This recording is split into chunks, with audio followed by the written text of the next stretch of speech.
On the 8th of September 2000, the General Assembly of the United Nations, after the 3-day Millennium Summit, have adopted the Millennium Declaration on Human Rights with ambitious objectives. It, among other things, it declared that men and women have the right to live in dignity, free from suppression, violence, hunger, and in this area, or in this situation, to raise their children. But reality looks different very often. I was in Sao Paulo recently. In the last year, there were 1,300 murders. That's 15 times more than in Germany. But nevertheless, there was a decrease of 70% last year. In Sao Paulo, there are 50,000 carjackings a year. And according to official statistics, the police of Sao Paulo shot 350 people dead during arrests. So the risk of being killed by the police is 1 to 200. State Secretary, Lord Mayor, Minister of the Interior, Congress President, ladies and gentlemen. In the Millennium Declaration that was mentioned at the beginning, the United Nations defines a series of quantified development objectives that should be reached, like a reduction of 50% of poverty, enabling children all over the world to be educated in school, and better health for children. In a few years, we will see whether these objectives are going to be reached. But already now, we have seen that these objectives will not be met. It is mentioned that everybody has the right to life free from violence and poverty. Child abuse, domestic violence, war traumas, gang crimes, etc. affect the most poor in society, the most poor around the world, with very negative consequences and repercussions.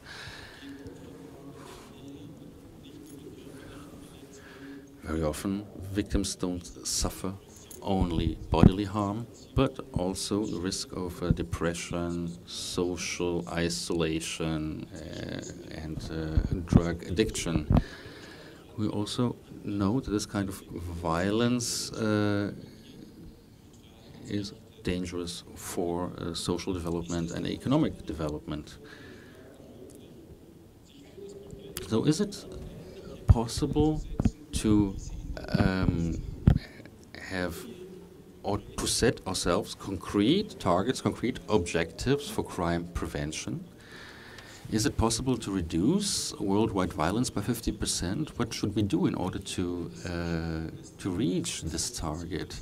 How difficult is it to reach such a target? And which developments of the last 20 years give reason for optimism that we really can meet such a target?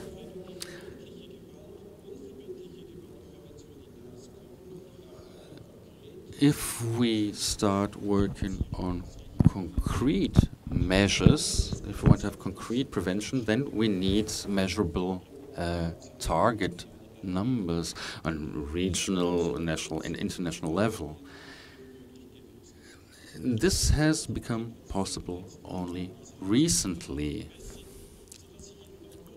so that I want to present to you how such a violence prevention could look like in 3 areas.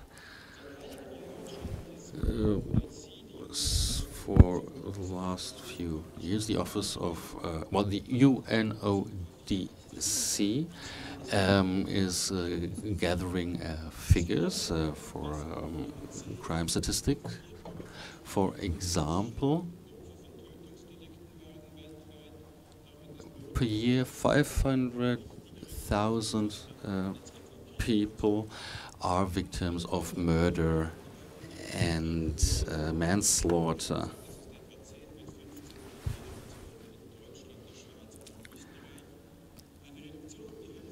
And a reduction by half would look like a reduction by 250,000 cases a year. And a second area where we now have good figures worldwide is domestic violence. And in the efforts of reduction of violence, this has to play a vital role.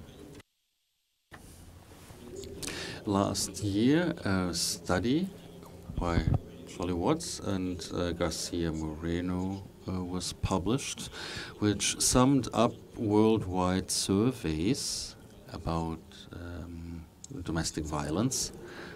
And it shows that worldwide 30% of women have once in their life at least become victims of violence.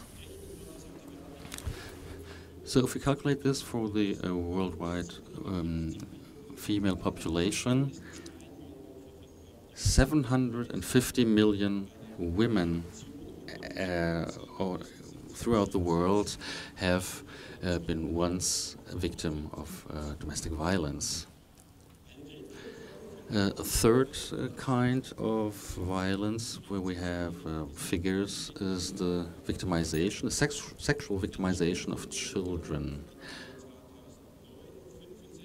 A study by Pereda has in the year 2009 created this study with the conclusion that 20% of all women and 8% of all men have once been victims of violence, of abuse as a child. In Europe, the average number is 9%. In other parts of the world, it is even higher.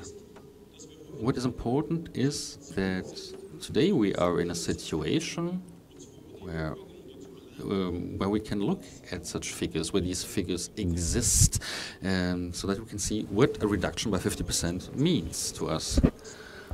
So if we accept these initial data, then we have the conclusion, well, is this really is this really possible to enable?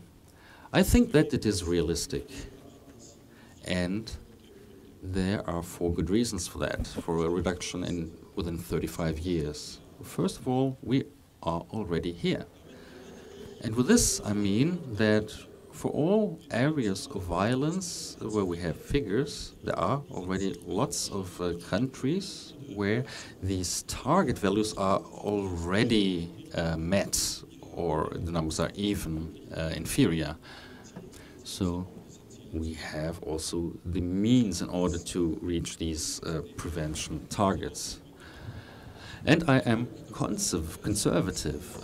Reduction by 50% within 35 years is a decrease by 1.7% a year, and that is much less than the reduction of the violence rate in Germany in the last 20 years.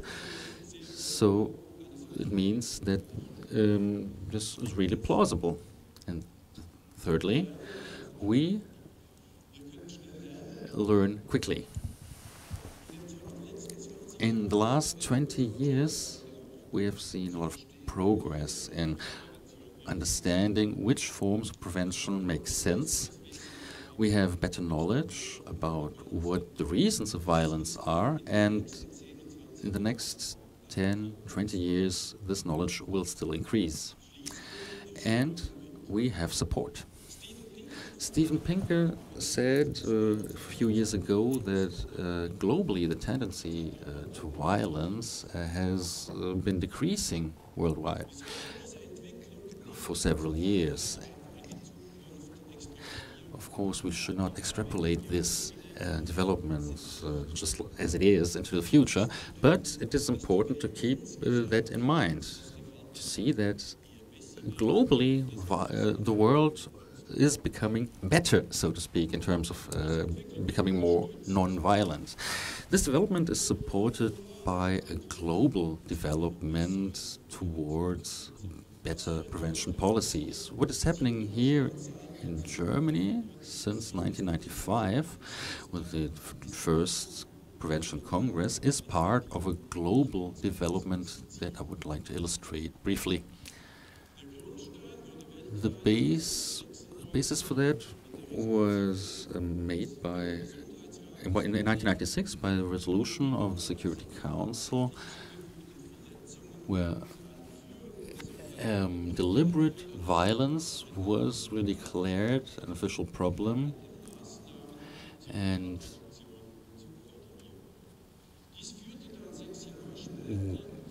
the coordination of the work began, and a few years later, we had the global campaign for violence prevention, not only with a public health approach, but also with concrete measures, with concrete measures to take. And in the last 12 years, every 2 years, the World Health Organization has held congresses on violence prevention, and in the last 10 years, a lot of publications have been published, not only by the World Health Organization, but also the World Bank, the UNICEF, the United Nations Development Program, etc., that increasingly identify the problems of violence and prevention from violence.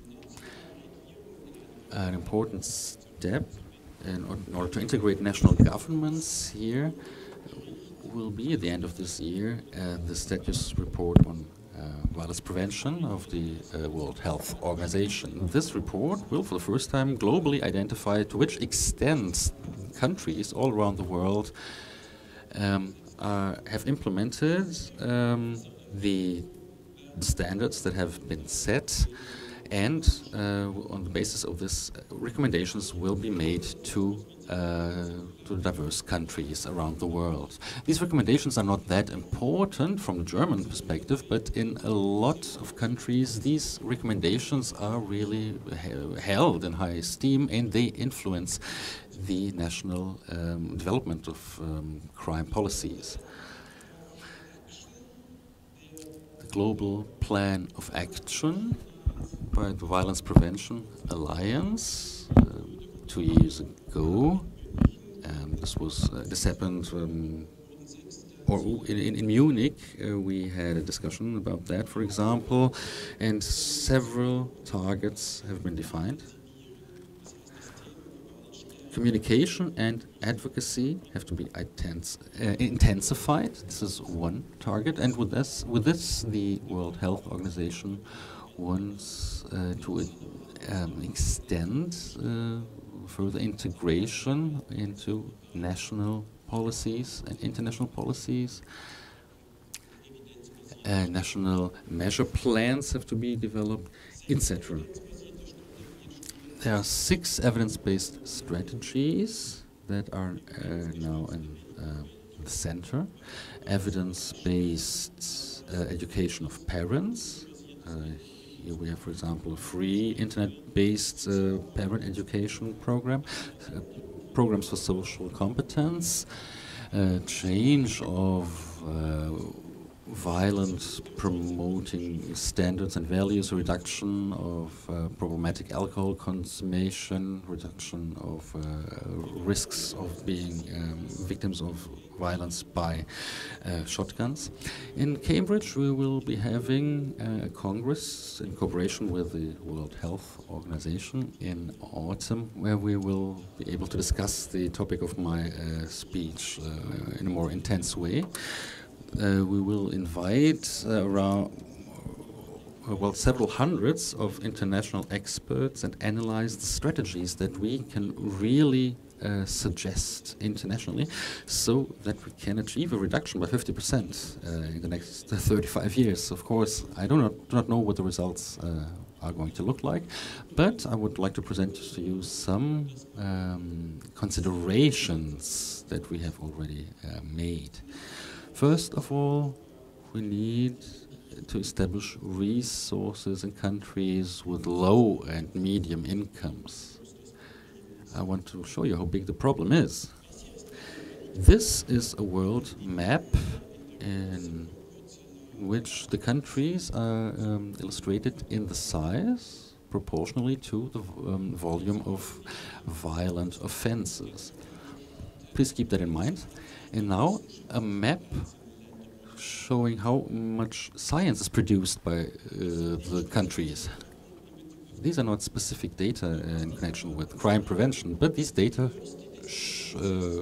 this data shows how large the discrepancy is between countries where we have knowledge and countries where we have the biggest problems. So this is where we have to act. And secondly, the involvement of science in the civil society. The approach of the World Health Organization considers most of all the change of individuals. What we want to do during congresses like this is to look at other approaches, namely strengthening the civil society. We think that violence is not a problem of individual pathologies, but also a problem of a social order. And what we want to do is to try to consider how we can improve the efficiency of police, of social institutions, and promote the rule of law. And eventually, we have two further points. Ms. Steffen has illustrated the difference between prevention and repression, and she received an applause for that. But nevertheless, I want to stress that in this Congress we also want to focus the topic justice and police, because this is one of the biggest problems in those countries where we have a high violence rate, because there is not a security of justice and rule of law. So topics like a better formation of police, a better legitimization of police, a penal policy that is more appropriate in order to reduce violence, I think this should be a part of a good prevention policy. And the difference between prevention and repression, well, to make this difference is not that helpful. And eventually, we have the tradition of randomized controlled trials, evidence-based prevention. We want to complement it with another perspective. We have invited Steve Pinker, who will talk about our nature, the better angels of our nature, why violence has declined. We want to find out what are the characteristics of the people that we want to help, that we want to that we want to assist. There's empathy, self-control, morals, and reason in every person, and there are measures with which we can address these characteristics of every individual in order to reduce violence or the risk of violence. The Millennium Declaration of the year 2000, the General Assembly of the United Nations has formulated basic principles of rights. But nowadays, we still are far from reaching this target.